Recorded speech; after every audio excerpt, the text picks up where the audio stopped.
A toddler found a German shepherd abandoned in a broken doghouse. What baby did next left everyone in tears. What happened next will shock you and leave you questioning everything you thought you knew about the bond between children and animals.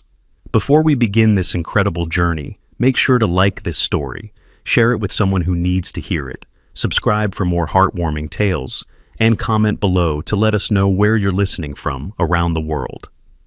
The story you're about to listen to will change how you see the power of a child's intuition and the unbreakable connection between innocent hearts and wounded souls. Thunder crashed overhead like the world was splitting apart. Rain hammered against the windows of the small house on Maple Street, each drop sounding like tiny fists demanding entry. 5-year-old Ethan pressed his face against the cold glass, his breath fogging the window as he stared into the darkness outside. "Mama, do you hear that?" Ethan whispered, his small hand tugging at his mother Sarah's sleeve. Sarah looked up from her book, rain-soaked hair still damp from her evening jog. "Hear what, sweetheart? It's just the storm." But Ethan shook his head, his eyes wide with certainty that only children possess. "No, Mama. Someone's crying. Someone's scared and cold." The wind howled through the trees, bending them like dancers in a violent performance. Sarah listened carefully, hearing nothing but the symphony of the storm. "It's probably just the wind, baby. Storms can sound like lots of things." Ethan's father, Michael, appeared in the doorway, towel drying his hair. "What's wrong with our little guy?" "He thinks he hears crying outside," Sarah explained, ruffling Ethan's sandy hair. Michael chuckled softly. "That's just the storm talking, buddy. Sometimes wind through the trees sounds like voices." But Ethan wasn't convinced. He pressed his ear against the window again, his small body trembling, not from cold, but from something deeper. "It's not the wind, Daddy. It's someone who needs help, someone who's all alone." Another crash of thunder made the house shake, and the lights flickered. In that brief moment of near darkness, Ethan swore he heard it again, a soft, broken whimper that seemed to call directly to his heart. "Please," Ethan begged, tears welling in his eyes. "Can we just look? What if someone really needs us?" Sarah knelt beside her son, studying his face. There was something in his expression she'd never seen before, not just childhood imagination, but genuine concern that seemed far beyond his years. "Ethan, it's dangerous outside. The storm is too strong." "But Mama," Ethan's voice broke slightly, "what if it was me out there? What if I was scared and alone and no one came to help?" The question hung in the air like a challenge to their hearts. Michael and Sarah exchanged glances, seeing their son's compassion blazing in his small features, like a flame that refused to be extinguished. "Tomorrow morning," Michael promised. "If the storm stops, we'll look around outside, but right now, it's not safe." Ethan nodded reluctantly, but his eyes remained fixed on the window. Throughout the night, even as the storm began to calm, he woke several times listening. Each time he heard it, that soft, desperate sound that seemed to reach through the darkness specifically for him. Sarah found him at dawn, still at the window, wearing his rain boots and clutching his small flashlight shaped like a cartoon dog. "Mama, it stopped crying," he said quietly, "but I think it's waiting for me." The morning sun struggled through the remaining clouds, casting long shadows across their backyard. Sarah looked at her son, really looked at him, and saw something that made her breath catch. This wasn't the face of a child playing pretend. This was the face of someone who had heard a call for help and couldn't ignore it. "All right," she said softly, "let's go look." They stepped outside together, Ethan leading the way with determined steps that seemed too purposeful for a 5-year-old. He walked past their garden, past the old oak tree where his swing hung motionless, and toward the overgrown lot behind their property that had been empty for years. "Ethan, honey, there's nothing back there but weeds and—" But Ethan had stopped dead in his tracks. His flashlight, unnecessary in the morning light, but still clutched in his small fist, pointed towards something that made Sarah's heart skip. Hidden beneath a tangle of wild grass and broken branches was a structure she'd never noticed before. A doghouse, but not just any doghouse. This one was broken, its roof caved in on one side, its wooden walls weathered and rotting, and from inside came the faintest sound of labored breathing. "Mama," Ethan whispered, his voice filled with a mixture of triumph and terror. "I found him." Sarah grabbed Ethan's shoulder, pulling him back. "Don't go near it, baby. We don't know what's in there." but Ethan gently freed himself from her grip and took another step forward. "He's hurt, Mama. He's been waiting all night for someone to find him." As they approached the broken shelter, Sarah's maternal instincts screamed danger, but something in her son's calm certainty made her follow. Ethan knelt beside the entrance, his small voice suddenly soft and soothing. "Hey there," he whispered. "It's okay. I heard you calling for help." From the darkness inside the collapsed doghouse came a movement, slow, painful, but unmistakably hopeful. A massive German shepherd emerged, his golden and black coat matted with mud and rain. One of his front paws was clearly injured, held at an odd angle, and his ribs showed through his thin fur. But what stopped Sarah's heart wasn't the dog's condition, it was his eyes. Those deep, intelligent eyes looked directly at Ethan with an expression of pure recognition, as if he'd been waiting his entire life for this small boy to find him. The dog didn't growl, didn't bare his teeth, didn't show any sign of aggression, despite his obvious pain and fear. Instead, he lowered his massive head and whimpered softly, the same sound Ethan had heard through the storm. "See, Mama," Ethan said, reaching out slowly to touch the dog's head. "He told me he was scared. He told me he needed help." Sarah watched in amazement as the injured German shepherd allowed her 5-year-old son to pet him, his tail managing a weak wag despite his condition. "Ethan, we need to be careful. He's hurt and scared." "He's not scared anymore," Ethan said with absolute certainty. "He knows I came to help him." The dog seemed to understand every word. He struggled to his feet, his injured paw never touching the ground, and took a hesitant step toward Ethan.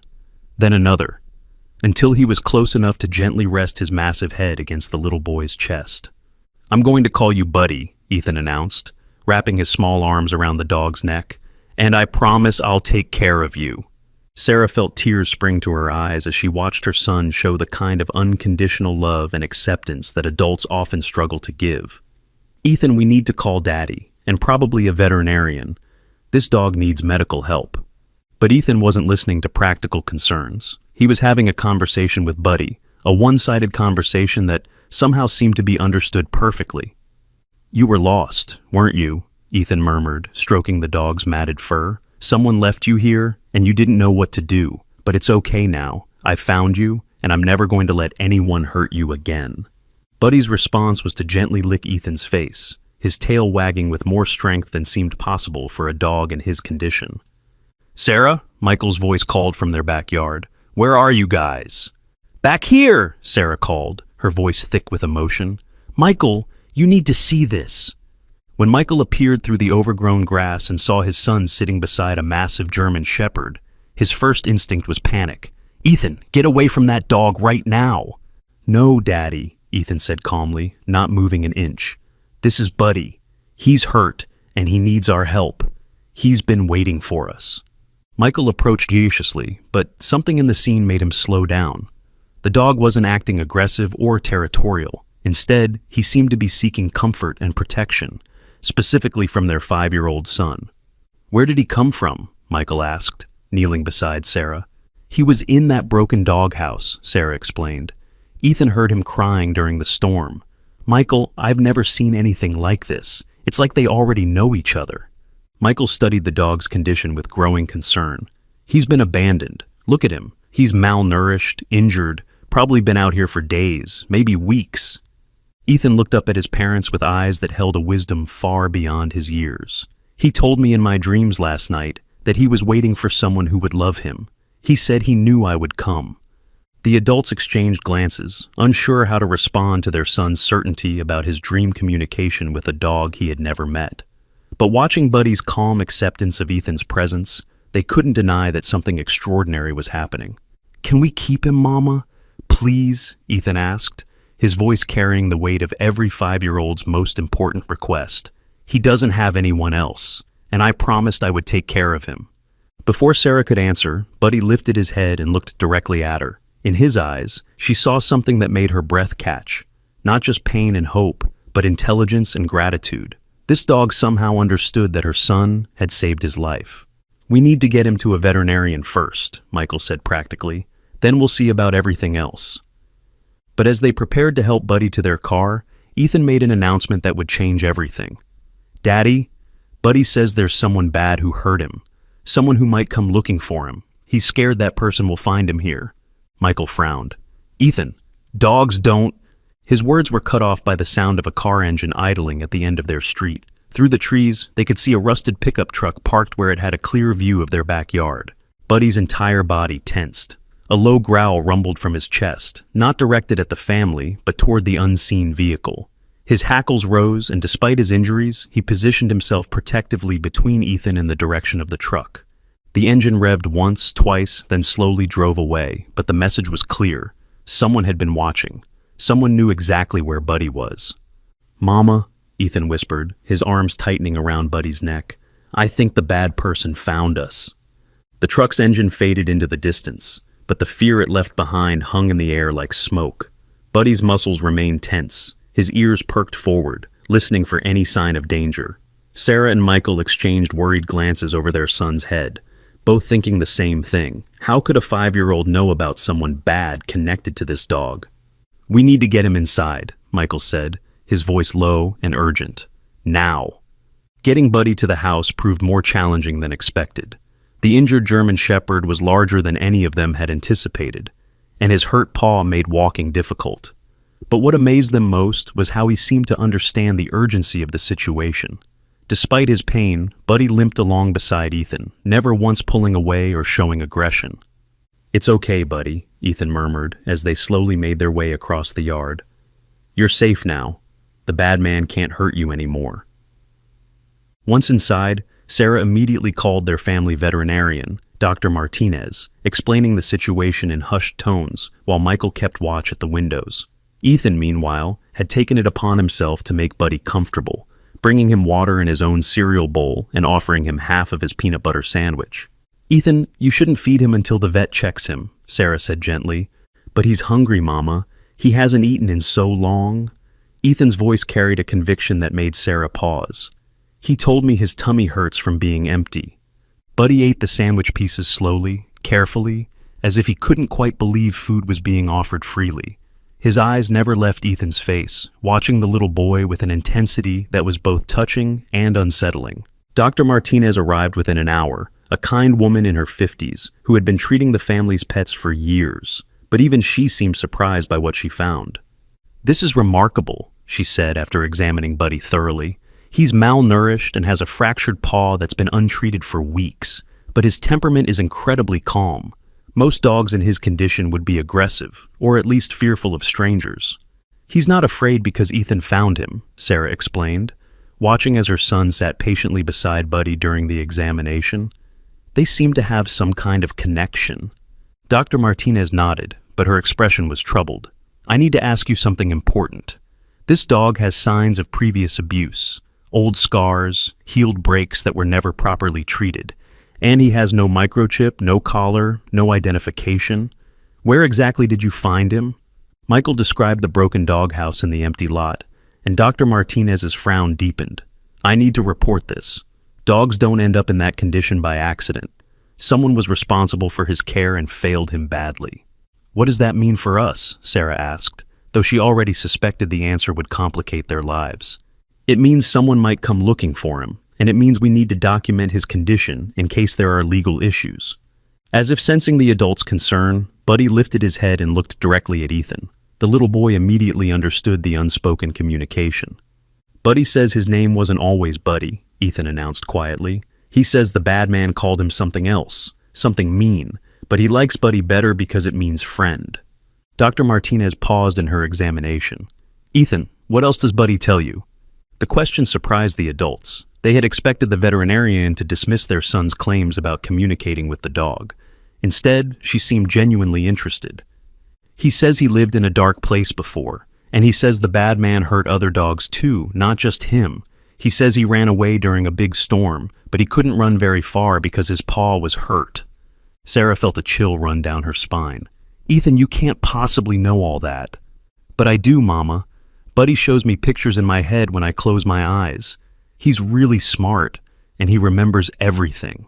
Dr. Martinez finished her examination and sat back on her heels. "I've been a veterinarian for 25 years, and I've learned to pay attention when children seem to understand animals in ways adults can't. There's something special happening here." She turned to Michael and Sarah. If you're serious about keeping this dog, I'll support you, but I need to be honest. Someone who abuses animals to this extent doesn't usually give up easily. You need to be prepared for the possibility that his previous owner might try to reclaim him. He's not going back to someone who hurt him, Ethan said with a firmness that surprised everyone. I won't let that happen. The adults looked at this 5-year-old boy who spoke with the determination of someone much older, and they realized their lives had just taken a turn none of them had expected. Over the next 3 days, Buddy's presence in their home created a routine that felt both natural and miraculous. He slept beside Ethan's bed, his large body curled protectively around the little boy's sleeping form. During the day, he followed Ethan everywhere, his injured paw healing slowly, but his spirit growing stronger by the hour. But it was the small moments that convinced Sarah and Michael that their son's connection with Buddy was something beyond ordinary pet ownership. Ethan would wake up in the middle of the night, not from nightmares, but from what he called Buddy's memories. He would tell his parents about dreams where he saw through Buddy's eyes, memories of a dark, cramped space, of other dogs who cried in fear, of a man whose voice made Buddy's whole body shake. "Mama," Ethan said on the third morning, "Buddy remembers a girl dog who was sick. The bad man didn't take care of her, and she got very sad and stopped eating. Buddy says he tried to share his food with her, but it wasn't enough." Sarah felt tears sting her eyes. Whether her son was truly receiving these images from Buddy or creating them from an incredibly empathetic imagination, the stories painted a picture of systematic animal abuse that made her sick to her stomach. "Ethan, if Buddy tells you anything else about the bad man, you need to tell us right away, okay?" "I will, Mama, but Buddy says the bad man is looking for him. He says we need to be careful." As if summoned by Ethan's words, Buddy lifted his head from where he'd been resting and let out a low, warning growl. His ears perked forward, and his entire body tensed. "What is it, boy?" Michael asked, moving toward the front window. Outside, the same rusted pickup truck from 3 days ago was parked across the street. A man sat behind the wheel, his face hidden in shadow, but his attention clearly focused on their house. "He's back," Ethan whispered, his small hand finding Buddy's fur. "Buddy says that's him. That's the bad man."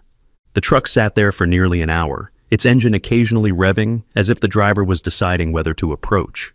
Buddy never relaxed during that entire time, positioning himself between Ethan and the front door, his protective instincts overriding his injuries. When the truck finally drove away, Michael made a decision. "I'm calling the police." "And telling them what?" Sarah asked. "That our son thinks he can communicate telepathically with a dog we found in an abandoned doghouse?" "I'm telling them that someone is stalking our property and we have reason to believe they're connected to animal abuse." The police officer who responded, Officer Johnson, was surprisingly thorough in his questioning. He took notes about Buddy's condition, photographed the injuries Dr. Martinez had documented, and listened carefully to Ethan's account of finding the dog. "Son," Officer Johnson said, kneeling to Ethan's level, "you said the dog tells you things about the bad man. Can you tell me what he looks like?" Ethan closed his eyes, his small hand resting on Buddy's head. For a moment, he was silent, as if listening to something only he could hear. "He's tall and has angry eyes," Ethan said finally. "He has a scar on his hand from when one of the dogs bit him. And he smells like cigarettes and something else that makes Buddy scared." Officer Johnson wrote everything down, then turned to the parents. "I'll run the description and see if it matches anyone in our database for animal abuse. In the meantime, I'd recommend installing security cameras and keeping your doors locked." That night, Sarah found herself unable to sleep. She checked on Ethan twice, both times finding him curled up beside Buddy, his small hand resting on the dog's fur. There was something about the peaceful expression on her son's face that made her believe, despite her rational mind's protests, that whatever was happening between boy and dog was real. The next morning brought unexpected visitors. Dr. Martinez returned, but this time she wasn't alone. With her was a woman Sarah didn't recognize. Tall, professional-looking, with kind eyes and a notebook in her hand. "This is Dr. Amanda Chen," Dr. Martinez explained. "She's an animal behaviorist who specializes in trauma recovery. I asked her to come because I think Buddy's case might be more significant than we initially realized." Dr. Chen spent 2 hours observing Buddy and Ethan together, taking notes and asking gentle questions. She watched as Ethan seemed to know exactly when Buddy needed water, when he was in pain, and when he needed comfort.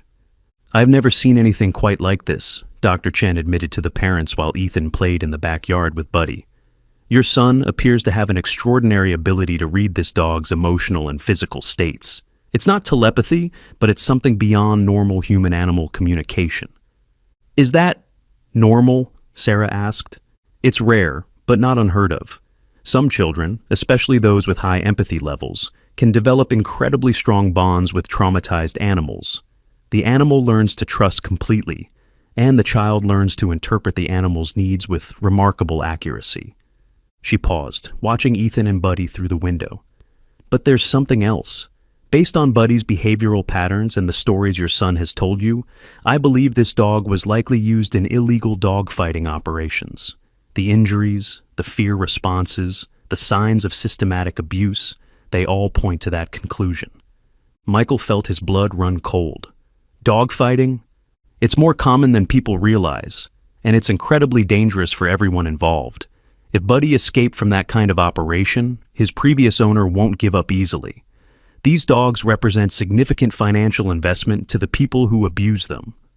As if to underscore Dr. Chen's words, Buddy suddenly appeared at the back door, his ears alert and his body tense. Behind him, Ethan ran toward the house, his face pale with fear. "Mama, Daddy," Ethan called out.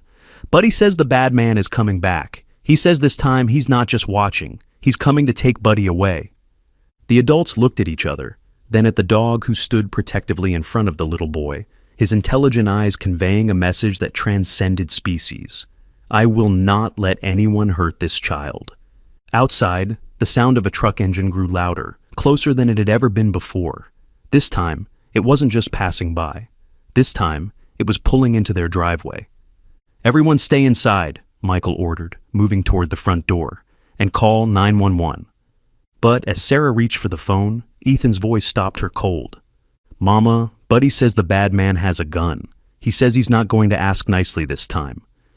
Through the front window, they could see a tall man getting out of the rusted pickup truck. He was walking toward their house with the confident stride of someone who believed he had every right to be there, and tucked into his belt, clearly visible, was exactly what Ethan had warned them about. The bad man hadn't just found them. He had come to take Buddy back, and he was prepared to use force to do it. "Stay calm, Doctor," Chen whispered, her professional demeanor slipping for the first time. "Don't let him see how scared you are." But Ethan wasn't scared. Standing beside Buddy, his small hand resting on the dog's massive head, he looked up at his parents with eyes that held no fear, only determination. "It's okay," he said quietly. "Buddy says he won't let the bad man hurt us. He says this time he's strong enough to protect his family." The knock on the door came 3 times, sharp and demanding. When Michael opened it, they came face to face with the man who had haunted Buddy's nightmares, and who was about to learn that sometimes the smallest voices carry the greatest power. The man standing on their doorstep was exactly as Ethan had described, tall, with angry eyes that seemed to look right through people rather than at them. A fresh scar ran across his right hand, and the smell of cigarettes and something else, something darker, clung to him like a shadow. "I'm here for my dog," he said without introduction, his voice carrying the kind of authority that suggested he was used to getting what he wanted. "German Shepherd, goes by Rex. Someone saw him around here." Michael stood in the doorway, blocking the man's view of the house interior. "I'm sorry, but you must be mistaken. We don't have your dog." The man's eyes narrowed. "Look, I know he's here. That dog is valuable property, and I want him back, now." "Even if we had seen a German Shepherd, which we haven't," Michael said carefully, "don't you think you'd need to prove ownership? Papers, veterinary records, something like that?" Behind Michael, Sarah had positioned herself between the front door and where Ethan sat with Buddy in the living room. Dr. Chen had quietly moved to the back door, ready to call for help if needed. But what none of the adults expected was what happened next. Ethan stood up, his small hand still resting on Buddy's head, and walked toward the front door. "Buddy," he called out, his voice clear and calm. "Come here, boy." "Ethan, no!" Sarah whispered urgently, but her son had already reached the entryway. The moment Buddy appeared beside Ethan, the man's entire demeanor changed. His eyes lit up with a mixture of satisfaction and something much darker. "There he is. Rex, come here, now." Buddy's reaction was immediate and heartbreaking. His entire body began to shake, his ears flattened against his head, and he pressed himself against Ethan's legs. But he didn't move toward the man. Instead, he let out a low whine that sounded like pure terror. "He doesn't want to go with you," Ethan said, his 5-year-old voice steady despite the tension filling the air. "His name isn't Rex, it's Buddy, and you heard him." The man laughed, but there was no humor in the sound. "Kid, that dog doesn't get to choose. He belongs to me, and I'm taking him back."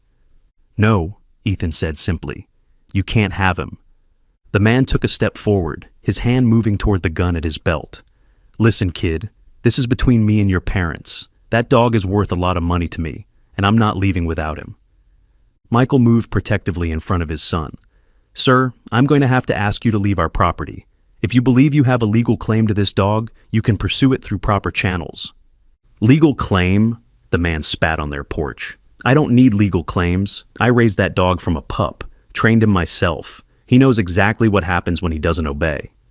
As if to prove his point, the man made a sharp whistling sound, the kind of piercing noise that would normally make any dog immediately respond. But Buddy didn't move. Instead, he moved even closer to Ethan, his massive body creating a protective barrier between the little boy and the man at the door. "Rex!" the man shouted, his voice taking on a threatening edge. "Get over here right now, or you know what happens." The threat in his voice was unmistakable, and for the first time since finding Buddy, the adult saw true fear in the dog's eyes. But still, he didn't move toward his former owner. "He's not going with you?" Ethan repeated, his small hand stroking Buddy's trembling head. "He told me what you did to him. He told me about the other dogs, too. He's not scared of you anymore because he knows I'll protect him." The man's face darkened. "Look, kid, you don't understand how this works. That dog was bred for fighting. He's dangerous. You have no idea what you're dealing with." "He's not dangerous," Ethan said with absolute certainty. "He's gentle and kind, and he just wants someone to love him. You made him fight other dogs, but that's not what he wanted to do. He hated it." Something in Ethan's words seemed to hit a nerve.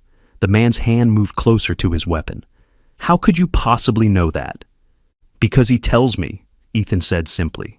"He shows me the memories, the dark place where you kept him, the other dogs who were scared, the girl dog who got sick because you didn't take care of her." The man went very still. "What did you just say?" "The brown and white girl dog.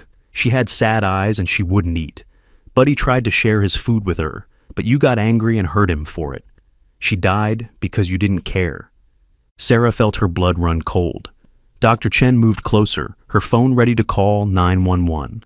Michael tensed, preparing to protect his family if necessary, but none of them were prepared for what the man said next. "There's no way you could know about that dog unless—" His voice trailed off, and for the first time, uncertainty crept into his expression. "Unless he really is telling you somehow?"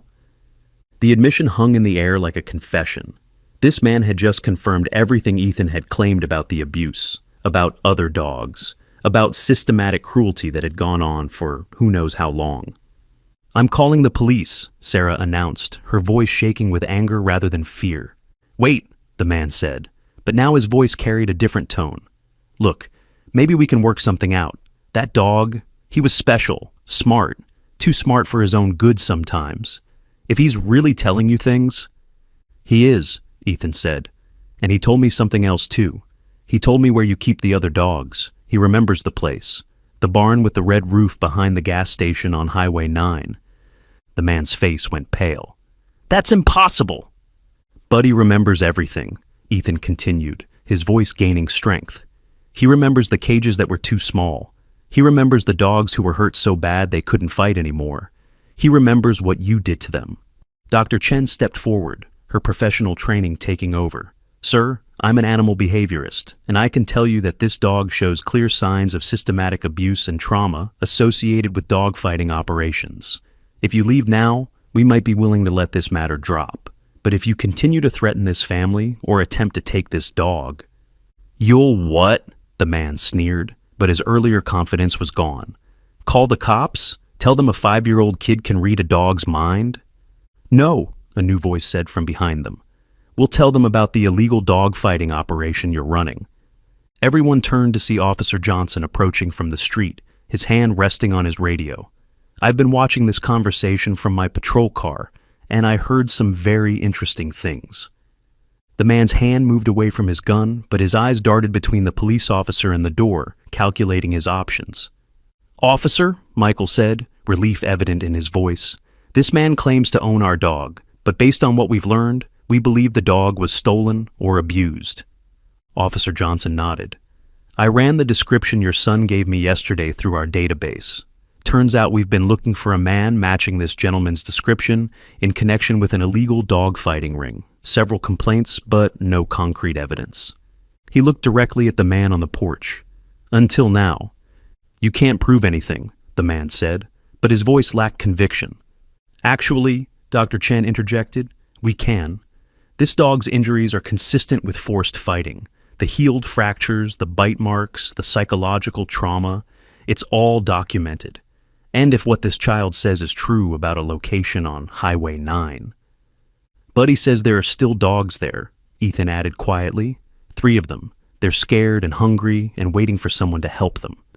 Officer Johnson spoke into his radio, requesting backup and animal control. Then he turned back to the man.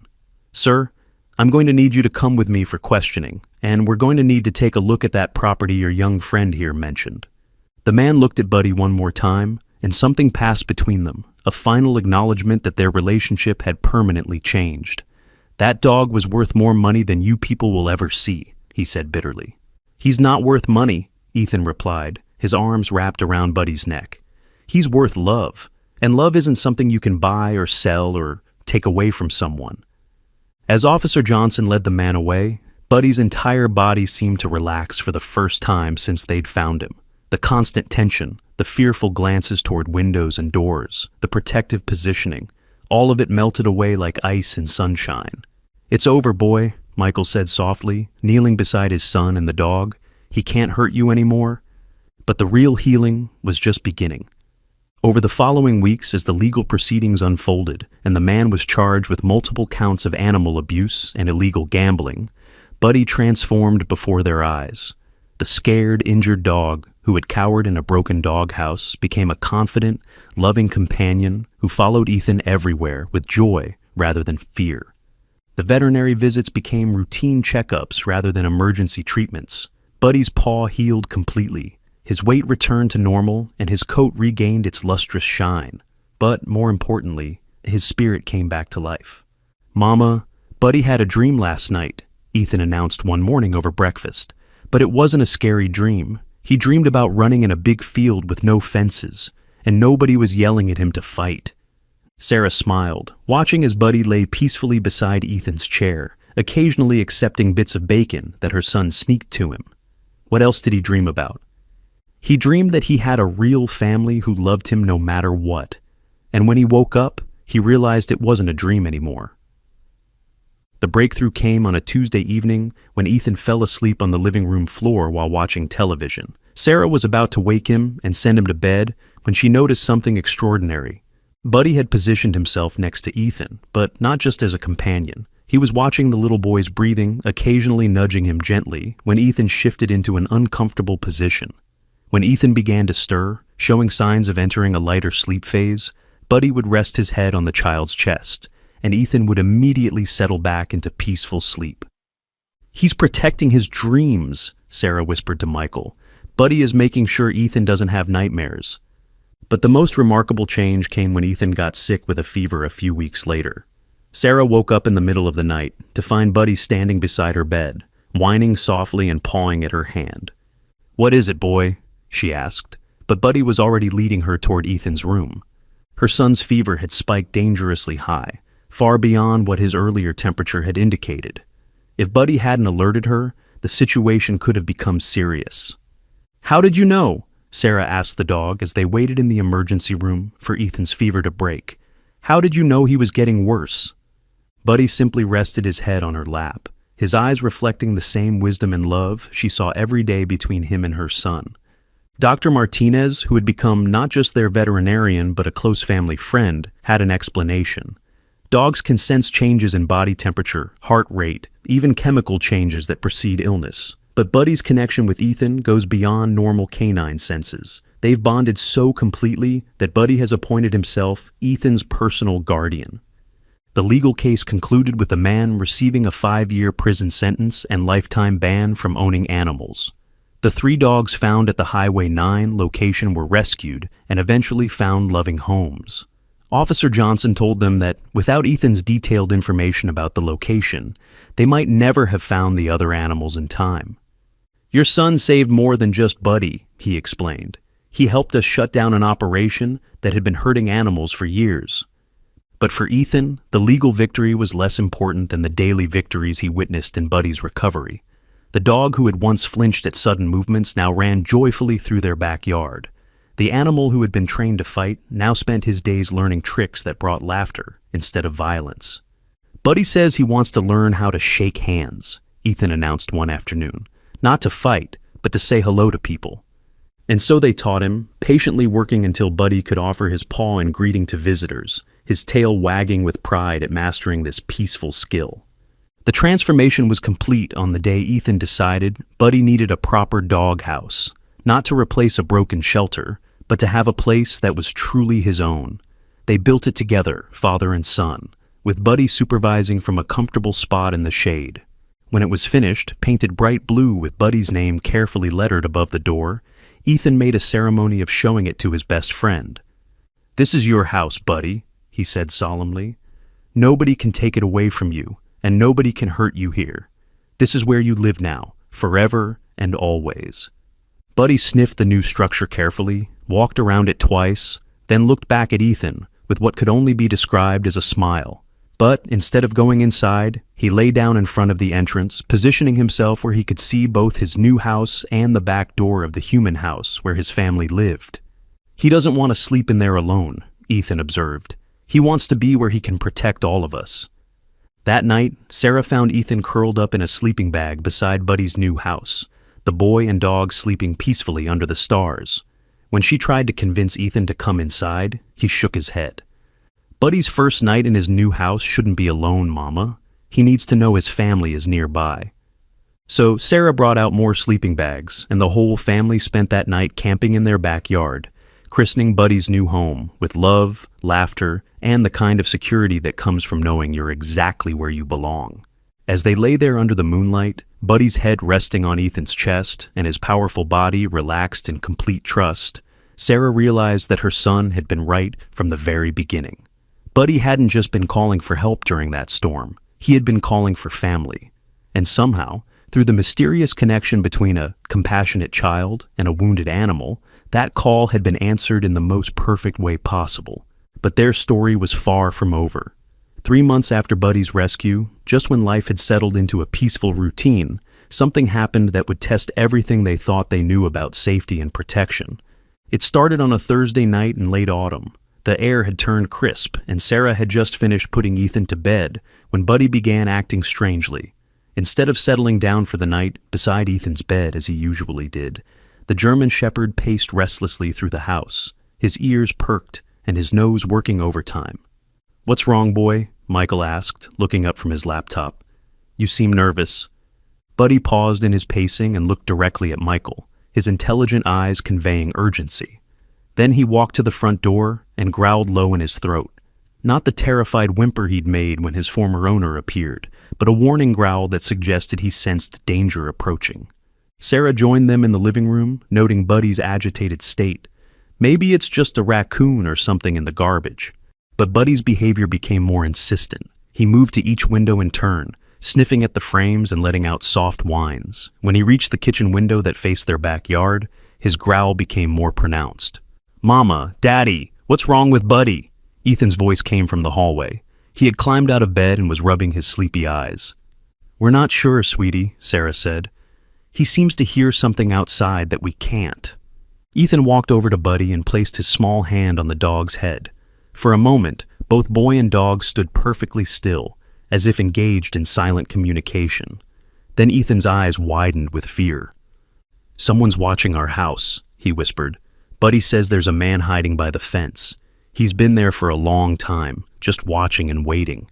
Michael immediately moved to the window, peering through the blinds into the darkness. At first, he saw nothing unusual, just their backyard, the swing set, and Buddy's blue doghouse illuminated by their security light. But then, just at the edge of the light's reach, he caught a glimpse of movement near the back fence. "There is someone out there," he confirmed, his voice tense. "Sarah, call 911. As Sarah reached for the phone, Buddy's behavior intensified.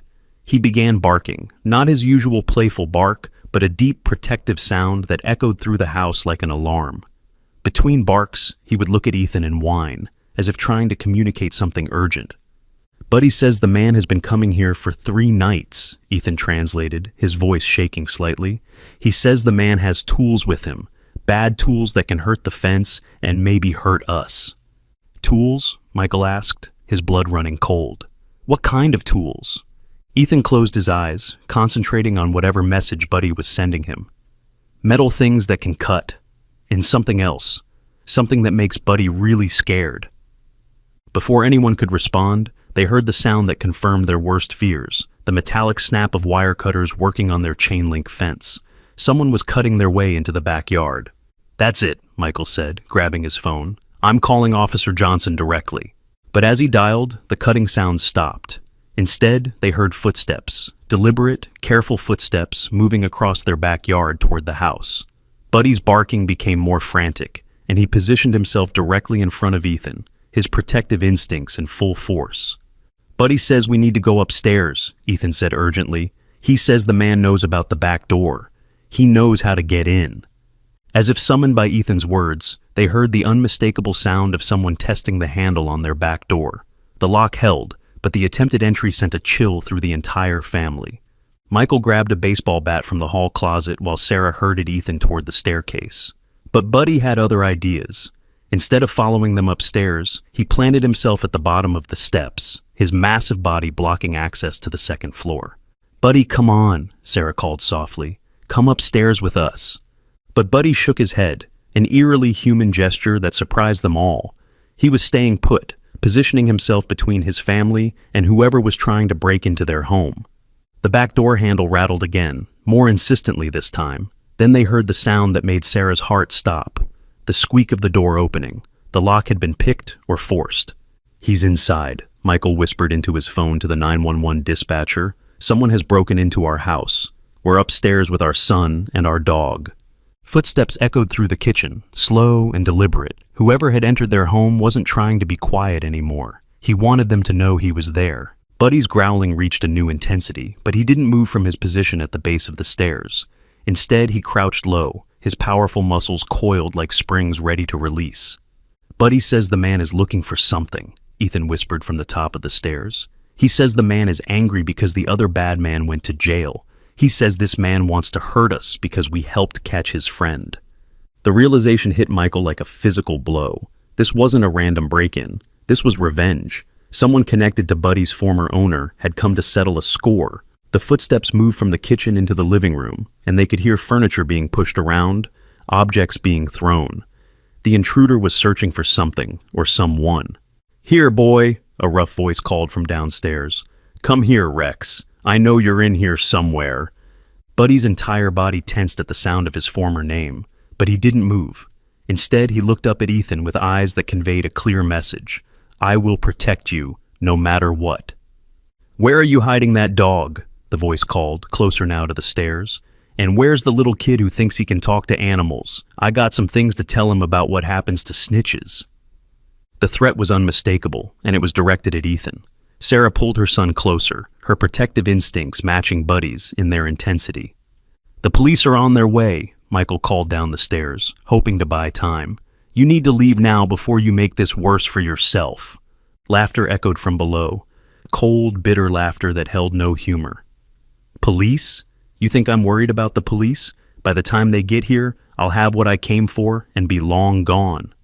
The footsteps began ascending the stairs, and Buddy's growling reached a crescendo.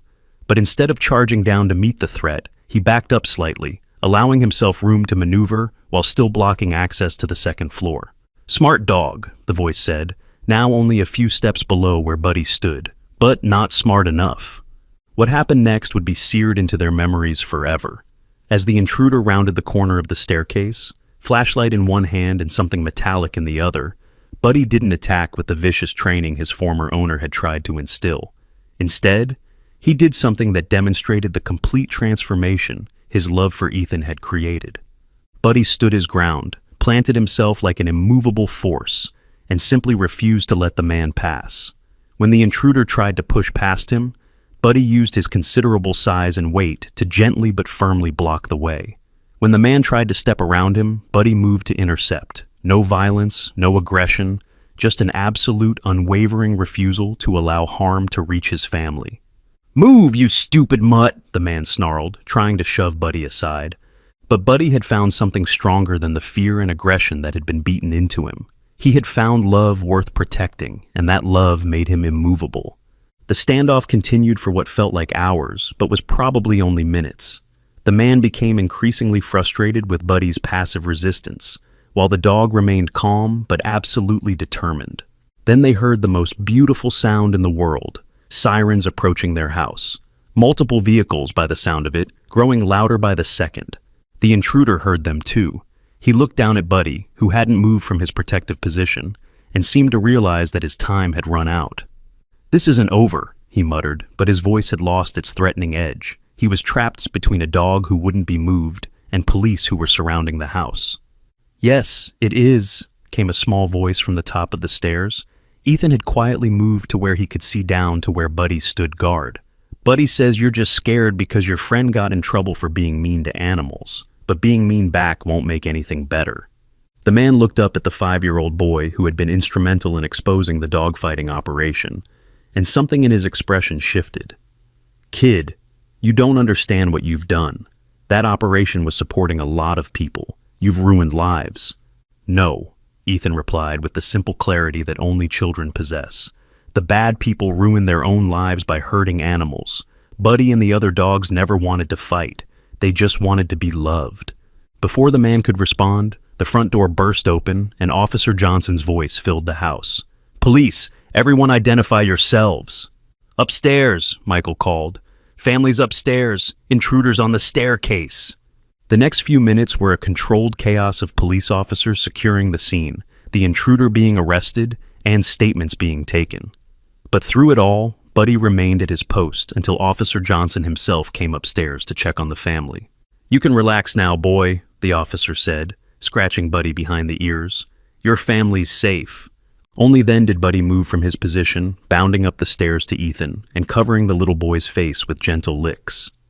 "Buddy says he was never really scared," Ethan announced, hugging his protector. "He says protecting his family isn't scary. It's what love does." Officer Johnson shook his head in amazement. "I've been a cop for 15 years, and I've never seen anything like what that dog just did. He could have attacked, could have been violent, but instead he just stood his ground with pure determination." Dr. Chen, who had been called to the scene as part of the investigation, had her own interpretation. Buddy has been completely rehabilitated from his fighting background. Instead of responding to threats with aggression, he's learned to respond with protective love. It's remarkable. The man who had broken into their home turned out to be the brother of Buddy's former owner. He had been planning to steal Buddy back and possibly hurt Ethan as revenge for the testimony that had led to his brother's imprisonment. But he hadn't counted on facing a dog who had been transformed by love into something far more powerful than any trained fighter. As the police led him away, he looked back at Buddy one more time. "That dog used to be a killer," he said to Officer Johnson. "How did they turn him into that?" "They didn't turn him into anything," Ethan piped up from his mother's arms. "They just loved him until he remembered who he really was inside." The investigation revealed that the break-in had been planned for weeks.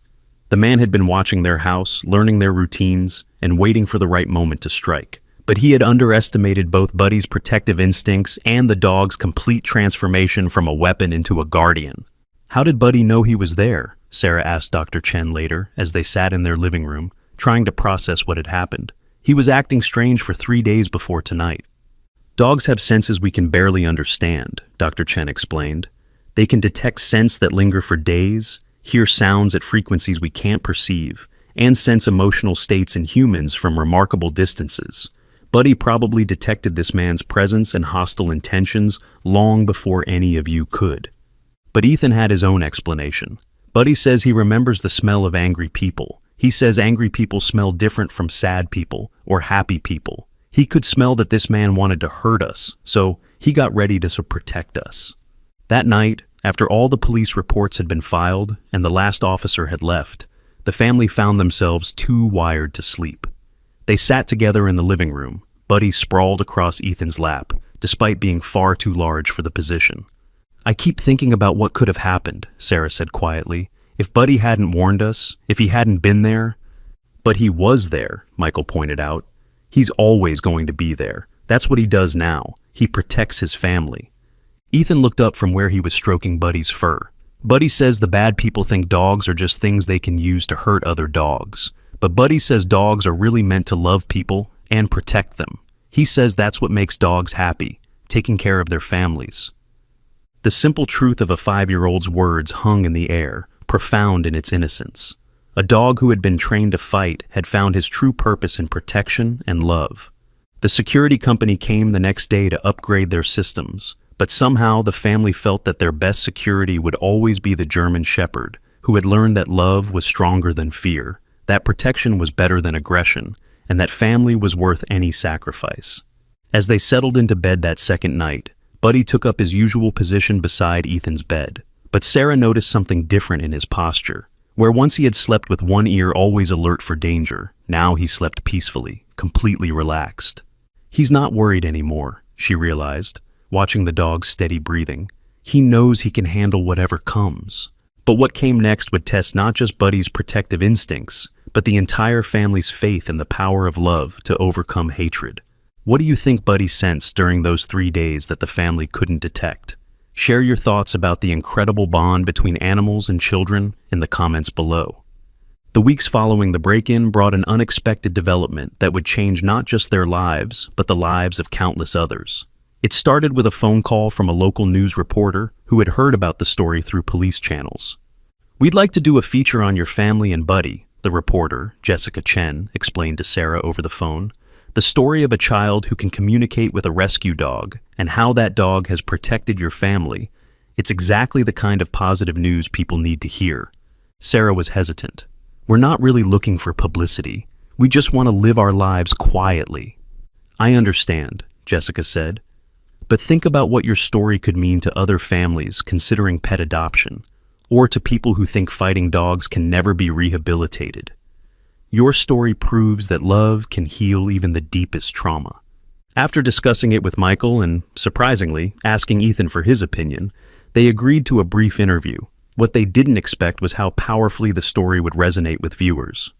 The news segment aired on a Thursday evening. Jessica had done a beautiful job capturing not just the facts of Buddy's rescue and transformation, but the genuine emotion of watching Ethan and Buddy interact.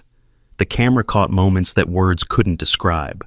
The way Buddy's eyes followed Ethan's every movement, how the little boy instinctively knew when his dog needed comfort, and the obvious love that flowed between them. But the most powerful moment came when Jessica asked Ethan to explain how he and Buddy communicated. "People think it's magic or something," Ethan said, sitting cross-legged on the floor with Buddy's massive head in his lap. "But it's not magic. It's just love. When you really, really love someone, you can feel what they feel. Buddy feels what I feel, and I feel what he feels. That's how families work." The segment ended with footage of Buddy in his blue doghouse, no longer hiding or cowering, but confidently surveying his domain while Ethan played nearby. The visual contrast between the broken doghouse where they had found him and his new, secure home was striking. The response was immediate and overwhelming. The news station received hundreds of calls and emails from viewers who had been moved by the story, but more importantly, local animal shelters reported a significant increase in adoption inquiries, particularly for larger dogs and those with difficult backgrounds. 3 days after the news segment aired, they received a call that would lead to the most challenging and rewarding chapter of their journey with Buddy. "Mrs. Williams," the voice on the phone belonged to Dr. Martinez. "I have an unusual request. There's a situation developing that I think you and your family might be able to help with, but it involves some legal complications." Sarah felt her stomach tighten. What kind of complications? "The district attorney's office is building a case against a major dogfighting network, much larger than the operation Buddy came from. They have suspects, they have evidence, but they need testimony about the long-term effects of fighting dog abuse. They want Buddy to be an exhibit in the trial. An exhibit? Sarah couldn't hide her alarm. What does that mean exactly? They want to show the judge and jury what a properly rehabilitated fighting dog looks like. They want to demonstrate that these animals are victims, not inherently dangerous. And they want Ethan to testify about Buddy's behavior and recovery.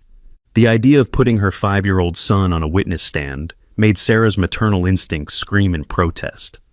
Dr. Martinez, Ethan is just a little boy. I don't think... Mrs. Williams, Dr. Martinez interrupted gently, there are 12 dogs in this case. 12 animals who are going to be euthanized if the court rules that fighting dogs are too dangerous to rehabilitate. Your family's story and Buddy's transformation could save their lives. The weight of that responsibility settled over Sarah like a blanket. 12 dogs whose fate might depend on a 5-year-old boy's ability to explain the unexplainable bond he shared with a rescued German shepherd. That evening, the family held what Michael jokingly called their first official family meeting, with Buddy as a full participant. They explained the situation to Ethan in terms he could understand. There are other dogs like Buddy who need help, Sarah said carefully. The people who hurt them are going to court, and the judge needs to understand that dogs like Buddy can become good family pets if they're treated with love.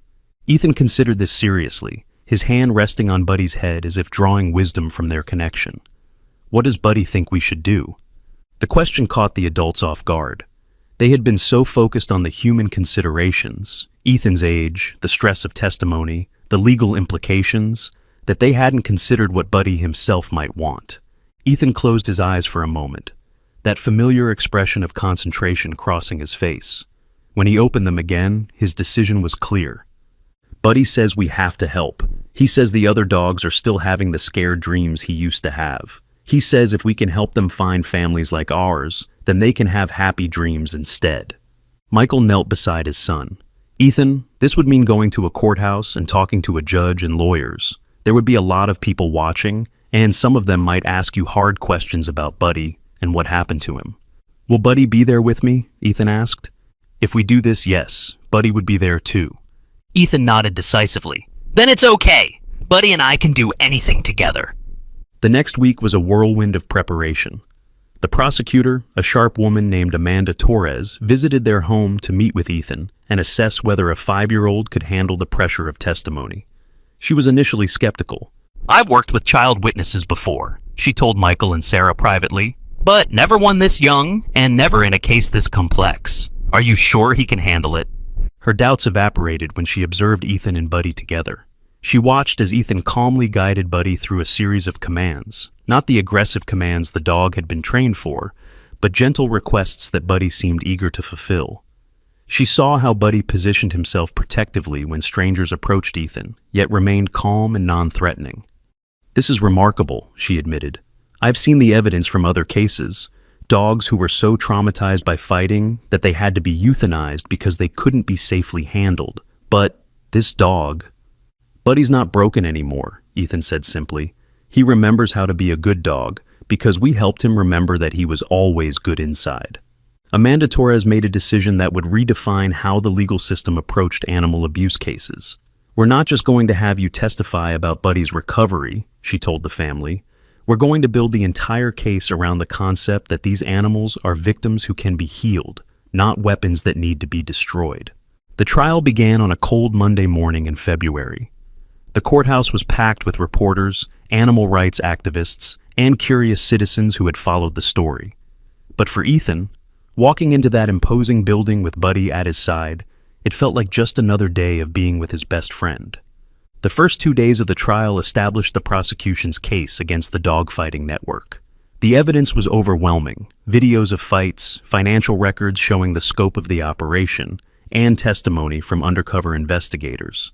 But the most powerful evidence came on the third day, when the jury was shown photographs of the 12 dogs who had been rescued from the operation. The images were heartbreaking: dogs with scars covering their bodies, animals so fearful they cowered at the slightest movement, creatures who had been reduced to expressions of pure terror and aggression. Several jury members wiped away tears as the prosecutor described the conditions in which these animals had been kept. The defense will argue that these dogs are dangerous, that they've been so damaged by their treatment that they pose a threat to public safety, Amanda Torres told the jury. They will suggest that euthanasia is the only safe option, but tomorrow, you're going to meet a dog who came from the same kind of operation, and you're going to see what's possible when we choose healing over destruction. That evening, Sarah barely slept. The weight of what her 5-year-old son was about to do, potentially changing the fate of 12 lives, felt enormous. But when she checked on Ethan before going to bed, she found him sleeping peacefully, his arm thrown over Buddy's neck, both of them completely at ease. "They're not worried," Michael observed quietly. "Maybe we shouldn't be either." The courtroom fell silent when Ethan walked in the next morning, his small hand resting on Buddy's head. The German Shepherd moved with calm dignity, his head up, his posture confident but non-threatening. The contrast between this poised, gentle animal and the photographs the jury had seen the day before was startling. Amanda Torres began her examination gently. "Ethan, can you tell the court how you met Buddy?" In his clear 5-year-old voice, Ethan told the story. He described hearing crying during the storm, finding Buddy in the broken doghouse, and the immediate connection he had felt with the injured dog.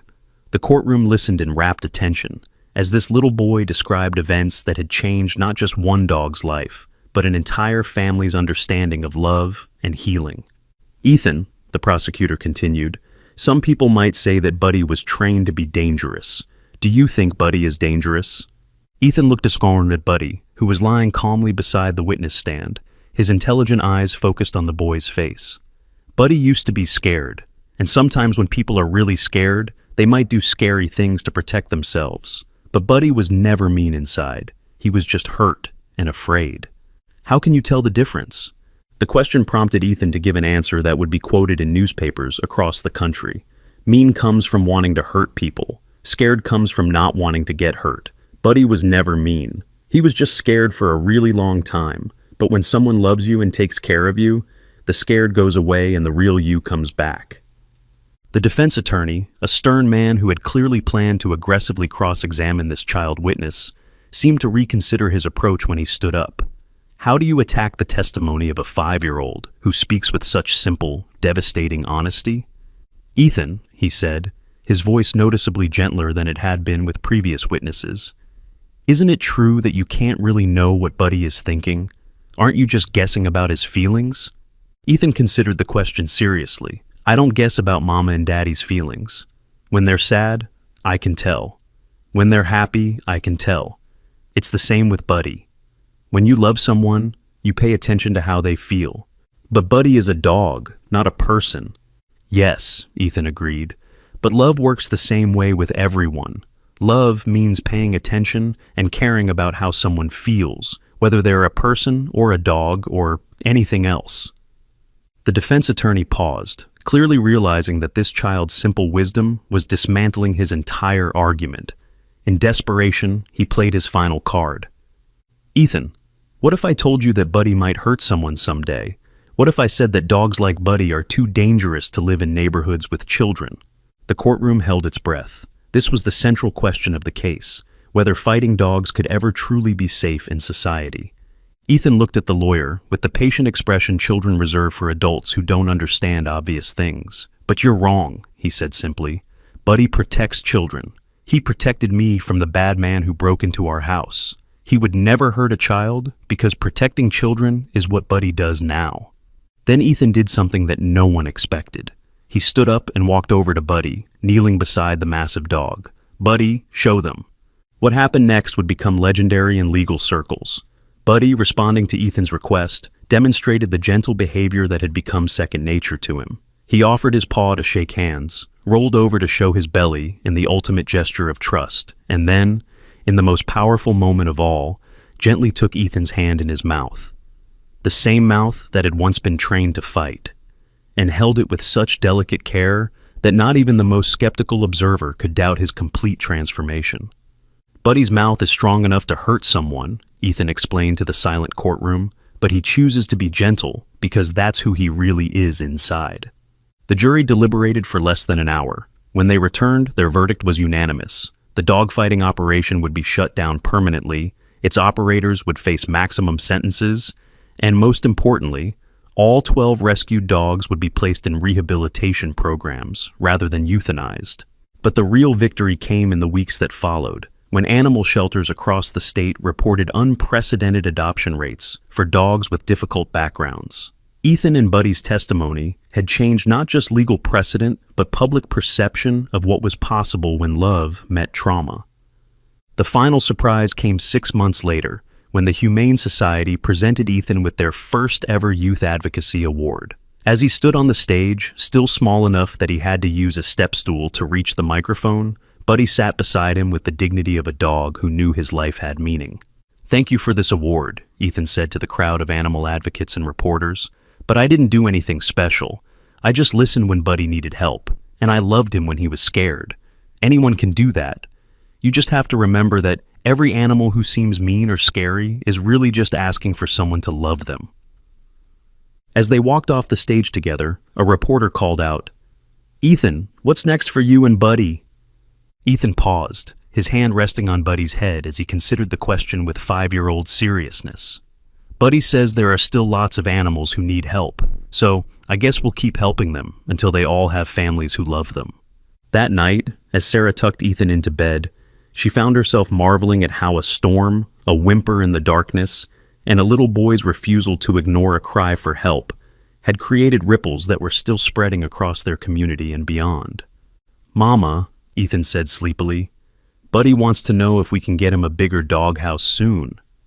"Why does he need a bigger one?" Sarah asked, though she suspected she already knew the answer.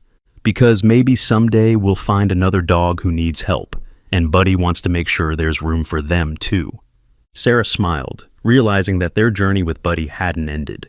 It had just taught them that every ending was really a new beginning, and every rescued heart had the power to rescue others.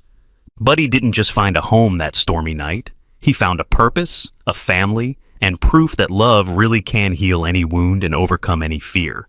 If you've been moved by Ethan and Buddy's incredible journey, please like this story and share it with someone who needs to believe in the power of love to heal. Subscribe for more heartwarming tales, and comment below to tell us about a time when love helped you overcome fear. We'd love to hear your stories from wherever you're listening around the world.